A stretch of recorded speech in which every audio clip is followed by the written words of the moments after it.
Assalamu alaikum wa rahmatullahi ta'ala wa barakatuh. This is Muhammad MAHER AJROYDI, ID number 1200064.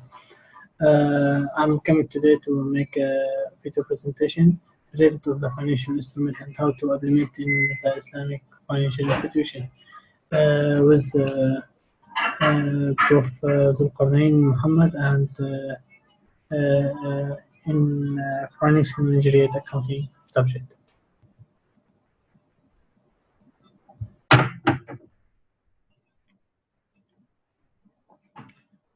Let's go to the introduction. First of all, I have to describe what the meaning of IFRS. IFRS is the International Financial Reporting Standard established by the International Accounting Standard Board, which located in UK. This IFRS is they make a united language for the all accounting among the world and reporting to be applicable and understanding among the world. We can see that more than 120 countries joined the IFRS. Some of it they took the old standard based, and some of it make some adjustment.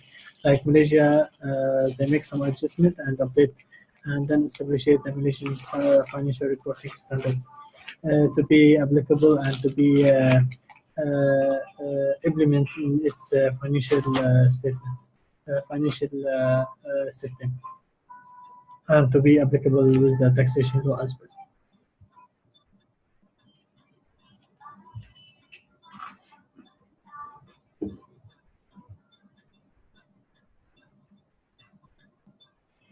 As I mentioned, it's the IFRS or this standard. It's in order to make one language or united language for all account reporting among the world, to make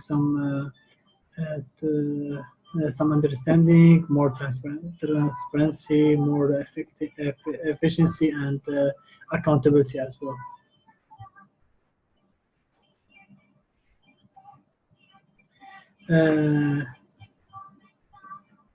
Let's talk about the IFRS and the Malaysian Financial Reporting Standard and Instrument.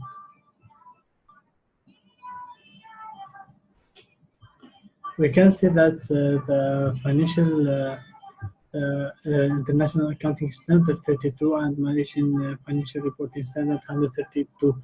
It's defined the financial instrument as any contract that's given the rise to the financial asset and of one entity and the financial liability or equity of another entity. The International Accounting Standard 32 and the Malaysian Financial Reporting Standard 132 deals with the presentation from the perspective of issuer, as well as classify the financial instrument into the financial asset and liability and equity instrument for the presentation purpose. Then we make an update and establish the IFRS International Accounting Standard 39 as well as the Malaysian Financial Reporting Standard 139. We can say that both standards establish the principle of recording and measurement for the financial asset and liability as well. Also, to make some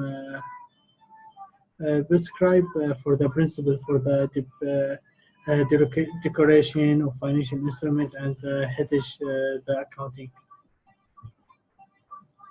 Now we do the new update for the IFRS 9.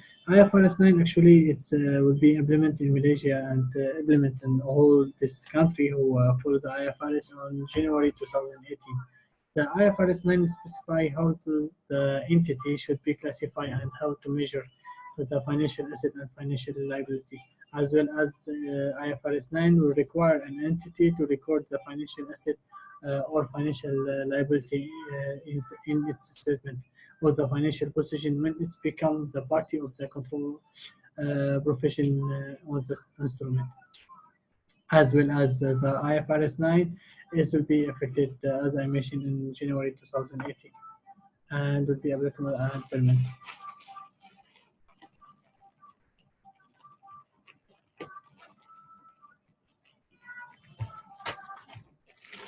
we have to do some financial analysis into the CIB Islamic Bank at 31 December 2016. As CIB Bank had declared that the financial statement of the group and the bank have been prepared under the accounting according to the Malaysian Financial Reporting Standard as well as the International Financial Reporting Standard and the requirement of the Malaysian Companies Act in 1965. According to the standard for the financial reporting by the Islamic financial institution have to be developed because it's some case in Islamic financial instrument there is a problem with you the exciting the accounting standard such as IFRS or local GAAP being developed based on the confessional institution, not Islamic institution, as well as the confessional product structure or practice. And maybe process to the accounting for the audit report in Islamic financial institution.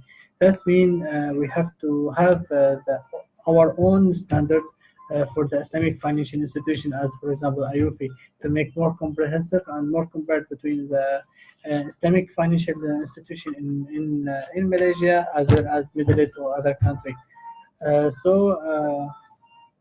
As we mentioned, the IFRS 9 or the IFRS international standard reporting, it will be not enough for the Islamic institution because it's based on the confessional service or and equity, not Islamic. The financial statement have been prepared under the history cost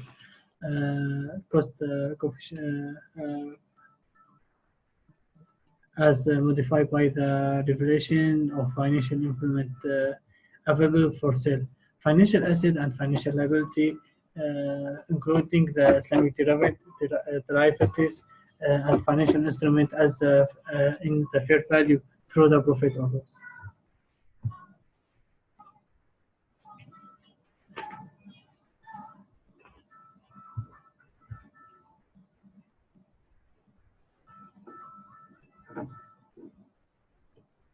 We will see and the amortizing cost.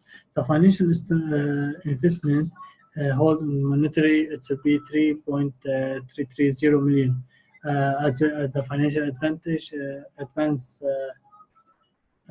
other financing will be 4,772 million.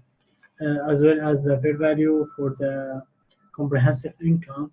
The financial investment available for sale, it was 1.625 million, as well as the statement comprehensive income in 2016. Revelation of the financial investment available for sale, it was only 5.5 million. For the fair value through the profit and loss, we can see the financial asset held for trading, it was 2.730 million, as well as the financial liability at the fair value, it was 2.1 million only.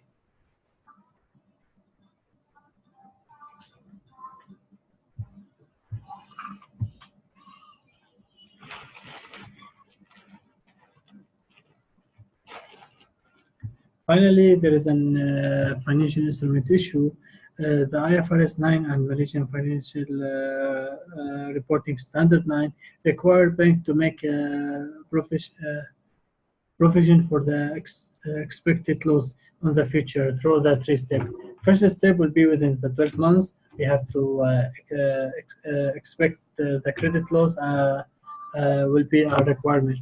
While the step 2 and 3, the lifetime for expected loss of the credit recognized as well. It will be designed to address too late for the 2008 global financial crisis. That banks were not be able to account for the losses until they are incorrect, even when it was apparent that they are coming.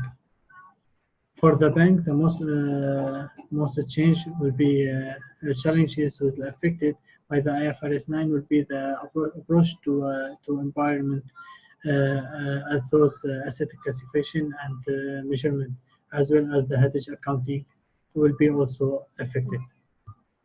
That's all for my video assignment. Thank you, bro, for everything. Assalamu alaikum wa rahmatullahi ta'ala wa barakatuh.